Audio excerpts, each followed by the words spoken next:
দেখো বন্ধুরা, মিষ্টি নিয়ে বসে গেছি। সবার খাওয়া হয়ে গেছে মনে হয়, এইটুকু বেঁচে আছে। দেখো এইটুকু কালাকাঁদ বেঁচে আছে, আর এই যে এটা কি কালো জাম, আর এই যে রসগোল্লা। কোনটা থেকে শুরু করবো ভাবছি, এইটা খাই।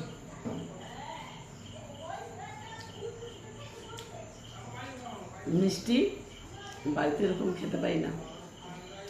এখানে আসলে, বাড়িতে আসলে, বাপের বাড়িতে আসলে ভাই নিয়ে আসে, মিষ্টি আনলেই খেতে ভালোবাসি, খাওয়া বাড়ানো মানি না। এখানে আসলে